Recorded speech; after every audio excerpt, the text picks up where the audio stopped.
Hey everyone and welcome. This is episode 10, season 3 of Warikoo Wednesdays, and today I'm going to speak about prediction and patterns. Something that fascinates me a lot. I grew up on physics and maths, and for me it was this natural thing to always think for or search for patterns and to look for patterns, and on basis of that make predictions. And I did that for a large part of my growing up years, and I realized that quite often I was wrong.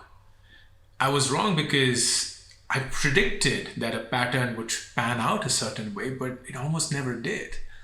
And then I remember this one time I took a course in technical analysis in the stock market. And this is one of the ways that stock market trading happens. And it's a very deep science about looking at the chart or the stock price history of a stock and trying to predict where it will go and in what. And there are these very complex, very sophisticated algorithms that are meant to help you predict what the patterns could be and trying to estimate or predict what the future price would be.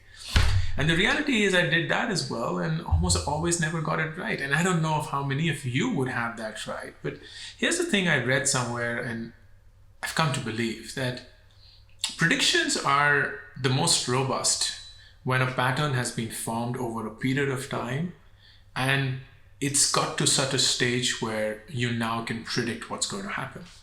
But what also happens in real life is that when a pattern has been formed over such a period of time that it's very easy to predict, it's quite likely that that's when the pattern has reached its end. That's when the pattern will shift, because it's unlikely that you're getting closer and closer and closer to the real probability of predicting conclusively what's going to happen, and the pattern still begins to build itself the way it was in the past. And for me, this is a way of thinking about real life, where if you're getting more and more convinced that your future trajectory is more and more certain because of the way that it's been in the past, it's quite likely that will be the time when your life will make a change, and that's when your prediction will fall flat. And that's why I would encourage you to always think not in necessarily patterns and predictions, which is always a great thing to do, but always think of probabilities, which is, here's a pattern that I see, and it's giving me a very strong signal that that's what it's going to be in the future, but let me assign a probability. And if I'm okay with that high probability, great, but that always means that there is a non-zero probability of it changing, and changing quite rapidly.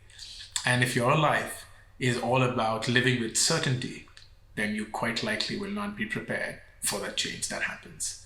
But if you are always ready with the probability in your head and you're always ready for the change, then the pattern is always helping you be prepared for what could be the pattern continuing or a completely new pattern, which you were mentally just aware of and ready for. Until next week, I'll see you all.